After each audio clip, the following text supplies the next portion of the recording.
नमो नमः। अहम डॉक्टर राम कुमार झा, ज्योतिष प्राध्यापक, श्री जगदम्बा संस्कृत महाविद्यालय, बातो बेनीपुर, दरभंगातः। बृहत् संहिता उत्तरार्धम शास्त्री प्रतिष्ठा द्वितीय खंड विषय दकारगलाध्याय। पिछली कक्षा में हम दकारगलाध्याय में पढ़े थे वृक्षों के द्वारा जल ज्ञान का स्रोत। आज पढ़ेंगे भूमि के वर्ण से जल ज्ञान। शर्करा ताम्रमही कषायं क्षारं धरित्रे कपिला करोति अपाण्डुरायां लवणं प्रदिष्टं मृष्टं पयो नील वसुंधरायां।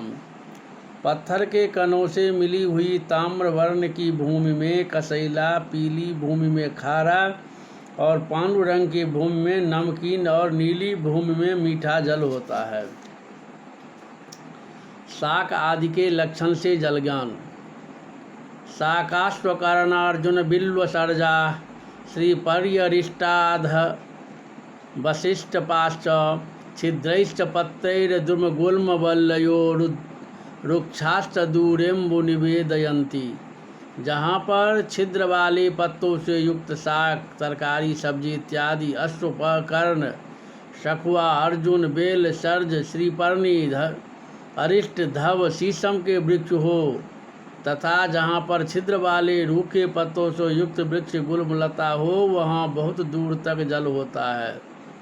भूमि के वर्ण से जल ज्ञान। सूर्याग्नि भस्मोष्ट्र खरानुवर्णा या निर्जलासा वसुधा प्रतिष्ठा रक्तांकुरा क्षीरयुता करीरा रक्ताघरा चंचल मश्नुरोधः। जहाँ सूर्य, अग्नि, भस्म, ऊँट या गधे के रंग की या लाल रंग की भूमि में लाल अंकुर वाला दूध वाला करीर वृक्ष हो या लाल वर्ण की भूमि हो वहाँ पत्थर के नीचे जल होता है। काली आदि पत्थर को देखकर जल ज्ञान। वैधुर्ज मुग्धाम्बुमजिक काभापाकोन्मुखो दुम्बुर रस्तनिभावा भंगांजनाभा कपिलाथवा या गेया शिला भूरि समीपतोया। वैधुर्ज मणि मूंग या मेघ के समान काला, पकने वाले गूलर के फल के समान, फोड़ने से अंजन के समान काला या पीला पत्थर जहाँ हो वहाँ पर समीप में ही बहुत जल होता है। कबूतर आदि के समान पत्थर को देखकर जल ज्ञान। पारावतौ क्षद्र घृतोपमाया क्षौभमस्य वस्त्रस्य चतुल्यवर्णाया सोमवल्लयाश्च समानरूपा सर्पा साप्याश्रुतोऽयं कुरुते क्षयं च। कबूतर, शहद, घृत या सोमलता के समान रंग वाला पत्थर जहाँ पर हो वहाँ भी कभी नहीं नष्ट होने वाला जल शीघ्र निकलता है। विचित्र आदि बिंदियों से युक्त शिला से जल भाव ज्ञान। ताम्रै समेता प्रकृतैर्विचित्रै रापाण्डुभस्मोष्ट्रखरानुरूपा भृंगोपमांगुष्ठिक पुष्टिका वा सूर्याग्निवर्णा च शिला बितोया। ताम्रवर्ण के बिंदुओं से युक्त, विचित्र बिंदियों से युक्त, पांडु वर्ण वाला भस्म, ऊँट या गधे के समान वर्ण वाला, अंगुष्ठिका वृक्ष के समान नीला, सूर्य या अग्नि के समान वर्ण वाला पत्थर जहाँ पर हो वहाँ पर जल नहीं होता है। चंद्र किरण आदि के समान रंग वाले पत्थर से जल का ज्ञान। चंद्रातपस्फटिक मौक्तिक हेमरूपा याश्चंद्र नील मणि हिंगुलकांजनाभा सूर्योदया सुहृता हरिताल निभाश्च या स्युस्ता शोभना मुनिबचोत्र च वृतमेतद। चंद्र किरण, स्फटिक, मोती, सोना, इंद्रनील, मणि, सिंगरफ,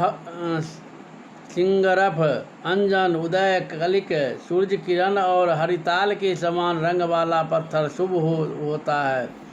अब यहाँ इसके बाद ये भक्ष्यमान वृतांत मुनि कथित है। पूर्व कथित शुभ शिलाओं का फल। एताः भेद्याश्च शिला शिवाश्च यश्चैश्च नागैश्च सदाभिजुष्टा एकांच राष्ट्रेषु भवन्ति राज्ञां तेषां वृष्टिर्न भवेत् कदाचित्।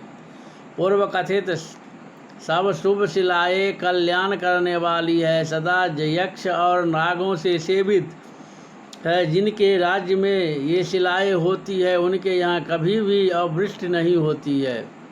शिला विदारण प्रकार भेदम जदा नैति शिला तदानीं पलाशकाष्ठैः सह तिन्दुकानां प्रज्वालयित्वा नलमग्निवर्णा सुधाम्बुसिक्ता प्रविदारमेति। यदि कूप आदि खोदने के समय पत्थर निकल आवे और वह आसानी से न फूट सके तो उसके ऊपर ढाक और तेंदु की लकड़ी जलाकर आग के समान लाल बना लें। फिर ऊपर चूने की कली से मिश्रित जल छिड़के तो शिला फूट जाती है। तो यश्रितम मोक्षक भस्मना वा यत् सप्तकृत्वः परिसेचनं तत् कार्यं सरक्षारयुतं शिलाया प्रस्फोटनम वहनि वितापिताया।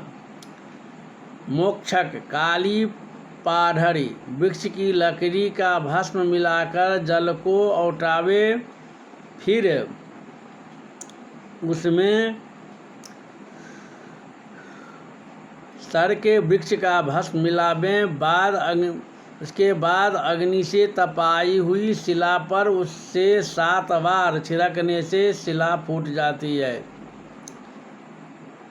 तक्र कांचिक सुरा सकुलत्था योजितानि बदरानि च तस्मिन् सप्तरात्र मुसितान्य भितप्तां धारयन्ते ही शिलां परिसेकै। छाछ, काजी, मध्य, कुल्थी इन सबको मिलाकर एक बर्तन में 7 रात तक छोड़ दे। फिर उसके बाद अग्नि से तपाई हुई शिला पर उसे बार बार छिड़कने से शिला फूट जाती है। नैवं पत्रम त्वक च नालम तिलानां सापा मार्गम तिन्दुकम स्यात् गुडुचि। गोमूत्रेण श्राविच्छारः येषां खट्कृतोत्थापितो भिद्यते स्म। नींब के पत्ते, नींब की छाल, तिलों का नाल, अपामार्ग, तेंदु का फल, गिलोय इन सबों की भस्म को गोमूत्र में मिलाकर उसे तपाई हुई शिला पर 6 बार छिड़कने से शिला फूट जाती है। शस्त्र को तीक्ष्ण बनाने का उपाय। आर्कम पयोहुड विषान्नमशीषमेतं पारावताखुष्कृता च युतः प्रलीप। शस्त्रस्य तैलमसितस्य तयोस्य पानं पश्चाच्छितस्य न शिलासु भवेद्विघात। शस्त्र पर पहले तिल का तेल मले, फिर मेख के सिंह की भस्म तथा कबूतर और चूहे की बीट से युक्त आँख के वृक्ष के दूध का लेप करे। फिर उसको आग में तपाकर पूर्वोक्त पान देवे। पश्चात तेज करके पत्थर पर मारने से भी उसकी धार नहीं टूटती है। क्षारे कदल्यां मथितेन युक्ते दिनोसिते पायितमाय समदत्। सम्यक शितं चास्मनि नैति भंगम न चान्य लोहि क्वपि तस्य कौंड्यम। एक अहोरात्र तक तक्र से युक्त कदली वृक्ष के भस्म में स्थापित लोहे में पूर्वोक्त पान देकर, धार देकर, तीक्ष्ण करके पत्थर पर मारने से भी उसकी धार नहीं टूटती है तथा अन्य लोहे पर मारने से भी कुंठता, अति तीक्ष्णता को नहीं प्राप्त होता है। वापी का लक्षण। पाली प्रागपरायताम्ब सुचिरम धत्ते न जाम्योत्तरा कल्लोलैर्बदारमेति मरुता सा प्रायशः प्रेरितै। तांचे दीक्षते शारदारुभिरपां सम्पातमावारयेत्। पाषाणादिभिरेव वा प्रतिचयं क्षुण्णं द्विपार्श्वादिभिः। पूर्वापरायत वापी में अधिक समय तक जल ठहरता है।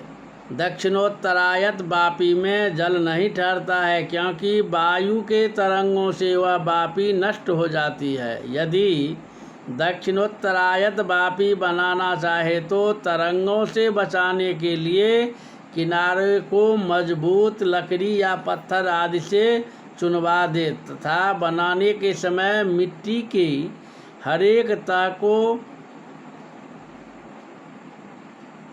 अधिक हाथी घोड़े आदि से रुदवाता जाए, जिससे मिट्टी दबकर विशेष मजबूत हो जाए।